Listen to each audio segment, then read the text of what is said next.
जय श्री कृष्ण। सूत जी कहते हैं कि स्वजनों से मिलने और पुण्य श्लोक भगवान श्री कृष्ण अब क्या करना चाहते हैं, यह जानने के लिए अर्जुन द्वारका गए हुए थे। कई महीने बीत जाने पर भी अर्जुन वहां से लौटकर नहीं आए। धर्मराज युधिष्ठिर को बड़े भयंकर अपशकुन दिखने लगे। उन्होंने देखा काल की गति बड़ी विकट हो गई है। युधिष्ठिर ने कहा, भीमसेन, अर्जुन को हमने द्वारका इसलिए भेजा था कि वह वहां जाकर पुण्य श्लोक भगवान श्री कृष्ण क्या कर रहे हैं इसका पता लगा कर आए और संबंधियों से भी मिलाए। तब से 7 महीने बीत गए, किंतु तुम्हारे छोटे भाई अब तक नहीं लौटे और मैं ठीक ठाक यह भी नहीं समझ पा रहा हूं कि उनके न आने का क्या कारण है। कहीं देवर्षि नारद के द्वारा बतलाया हुआ वह समय तो नहीं आ पहुंचा जिसमें भगवान श्री कृष्ण अपने लीला विग्रह का संवरण करना चाहते हैं।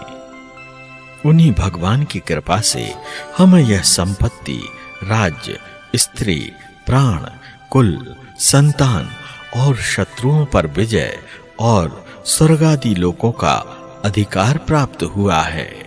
सूत जी महाराज ने कहा, शौनक जी, राजा युधिष्ठिर इन भयंकर उत्पातों को देखकर मन ही मन चिंतित हो रहे थे कि द्वारका से लौटकर अर्जुन आ गए।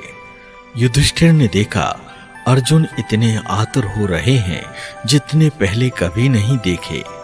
मुंह लटका हुआ, कमल सरीखे नेत्रों से आंसू बह रहे हैं और शरीर में बिल्कुल कांति नहीं है।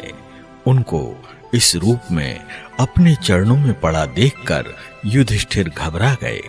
देवर्षि नारद की बातें याद करके उन्होंने सभी के सामने अर्जुन से पूछा। युधिष्ठिर ने कहा, भाई, द्वारकापुरी में हमारे स्वजन संबंधी सभी यादव कुशलता से तो है ना? भक्त वत्सल ब्राह्मण भक्त भगवान श्री कृष्ण अपने स्वजनों के साथ द्वारका की सुधर्म सभा में सुखपूर्वक विराजते हैं ना? भाई अर्जुन, यह भी बताओ कि तुम स्वयं तो कुशल हो ना? मुझे तुम श्रीहीन से दिख रहे हो। वहां बहुत दिनों तक रहे, कहीं तुम्हारे सम्मान में तो किसी प्रकार की कमी नहीं हुई? कहीं किसी ने तुम्हारा अपमान तो नहीं कर दिया? कहीं किसी ने दुर्भावपूर्ण अमंगल शब्द आदि के द्वारा तुम्हारा चित्त तो नहीं दुखाया? युधिष्ठिर जी ऐसी बातें कह ही रहे थे कि अर्जुन ने कहा, महाराज, जो मेरे सखा प्रिय मित्र नहीं मेरे हृदय ही थे, उन्हीं पुरुषोत्तम भगवान से मैं रहित हो गया हूं। भगवान की पत्नियों को द्वारका से अपने साथ ला रहा था, परंतु मार्ग में दुष्ट गोपों ने मुझे एक अबला की भांति हरा दिया और मैं उनकी रक्षा नहीं कर सका। वही मेरा गांडीव धनुष है, वही बाण है, वही रथ है, वही घोड़े हैं और वही मैं रथी अर्जुन हूं, जिसके सामने बड़े बड़े राजा लोग सिर झुकाया करते थे। श्री कृष्ण बिना ये सब एक ही क्षण में नहीं के समान सार शून्य हो गए।